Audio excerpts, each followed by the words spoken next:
What's up, guys? Peace. How's it going? Hope all is well.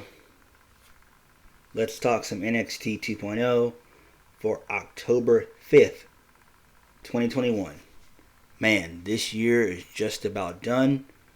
Damn, how time flies, man. I can't believe it. But NXT 2.0 this week was actually, once again, pretty good.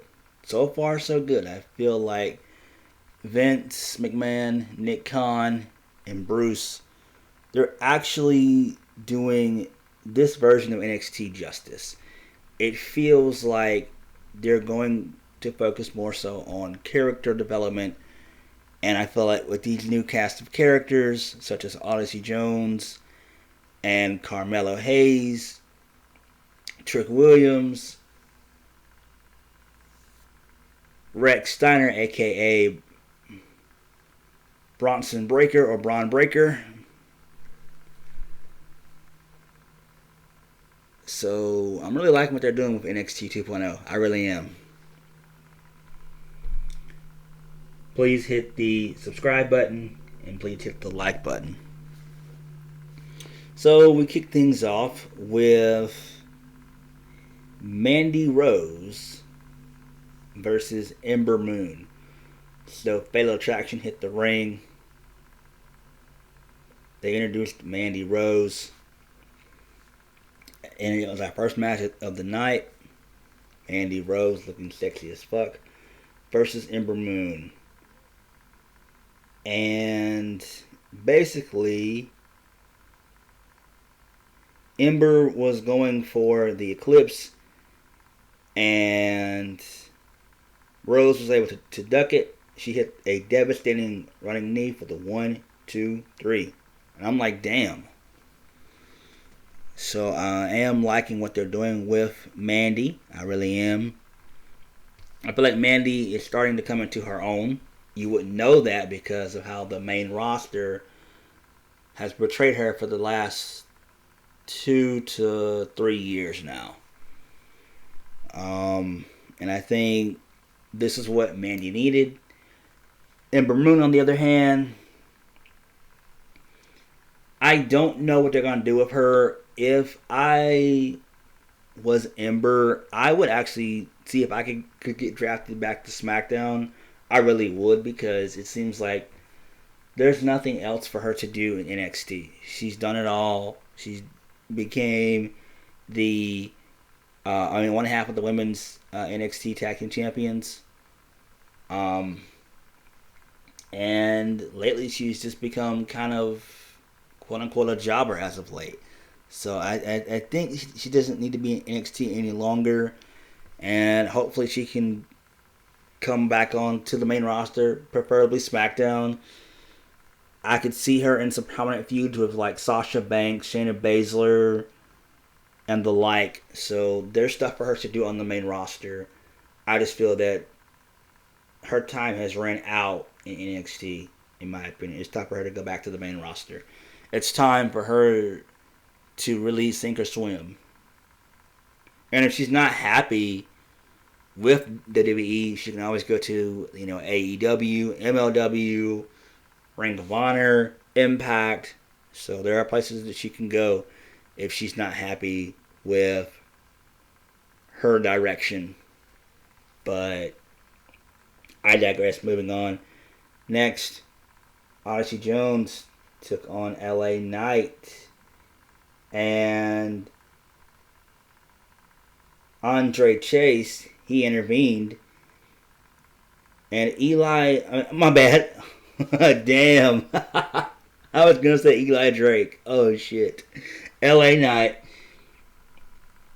won via a neck breaker for the 1, 2, 3. Again, in my opinion, LA Knight is just like Ember Moon. I feel like his time in NXT has come up.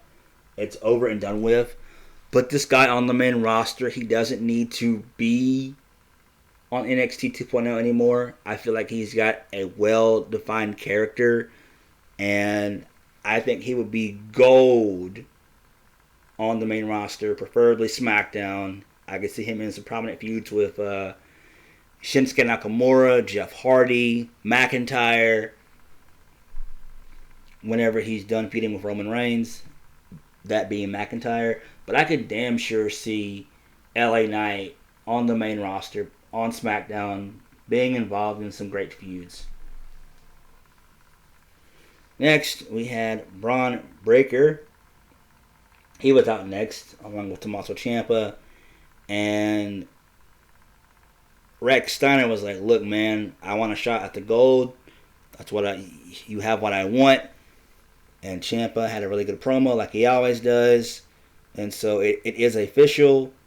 In 3 weeks' time at Halloween Havoc, it's going to be Braun Breaker versus Tommaso Ciampa for the NXT Championship. I'm down for that. Sign me up. And I believe Ciampa will officially go to the main roster. It's time. To me, it seems like Tommaso needs to sink or swim. He's done literally everything you can possibly do in NXT. He really has. And I feel like it's time for him to go on the main roster. I'd put him on SmackDown. I feel like if he goes to Monday Night Raw, he'll be lost in the shuffle. So SmackDown, he would do so much better on SmackDown as a singles guy. And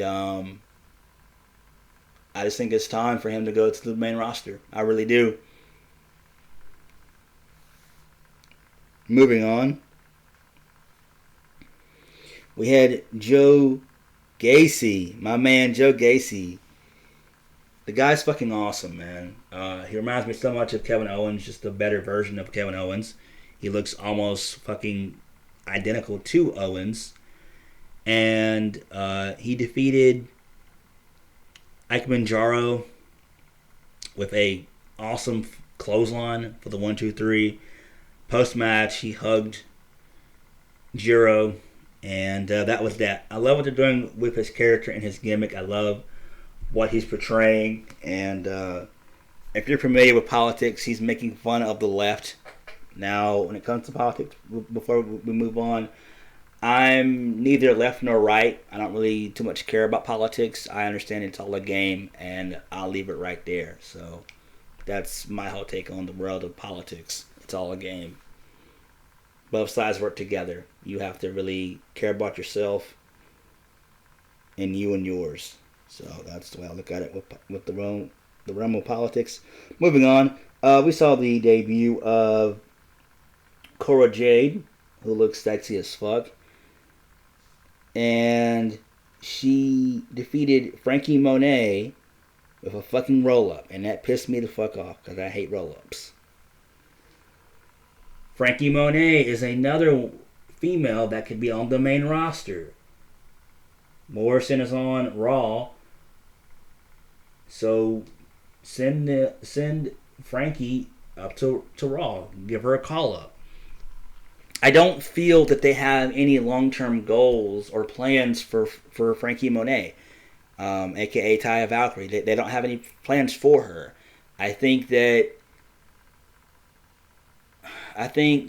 if she's not going to go to the main roster this year, damn sure sometime next year, if I was booking the draft, I would damn sure put her on Raw for sure. I think that women's division on Raw could thrive with someone like a Frankie Monet. But I digress.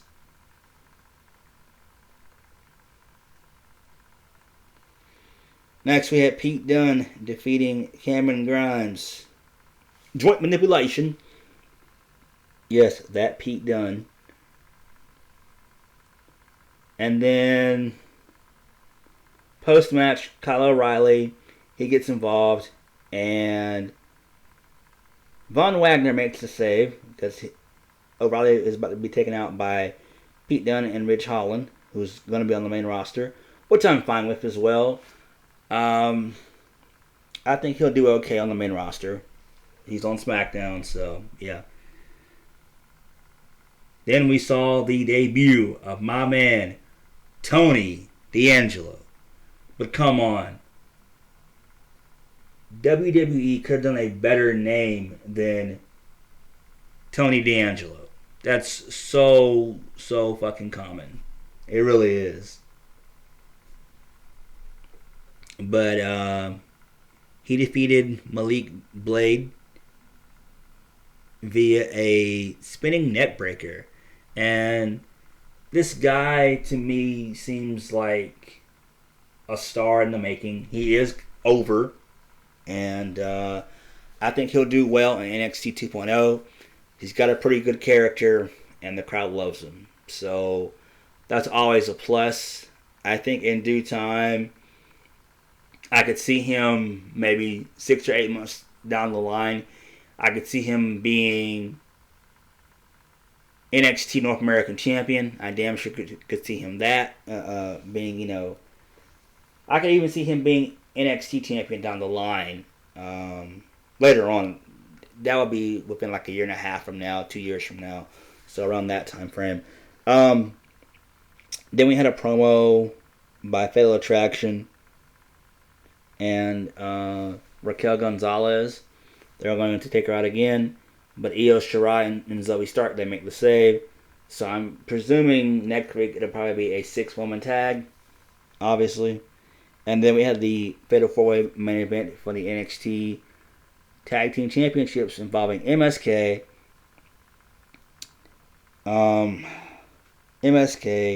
Trick Williams, and Camilla Hayes, the Grizzled Young Veterans, and Brooks and Briggs. And MSK retains. So they were able to defeat Briggs and Brooks. And then out comes Imperium. They beat them down for a second. And then Brooks and Briggs come in and make the save. And MSK stand tall. And that was the show. I don't know what they're going to do when it comes to MSK. They seem to me still indie. And I love their work in Impact. But to me, preferably, I think that I don't see them being tag champs too much longer. I just don't. I feel like they're going to get rid of that indie style and possibly give it to Briggs and Brooks in due time as well. So, yeah. But other than that, it was a pretty good episode. It really was. I can't wait to see Rex Steiner and Tommaso Ciampa. That's going to be a fucking banger for sure. So on that note, thank you guys for watching. Please hit the like button, comment down below, and subscribe to my videos. I'll catch you guys next time. Peace.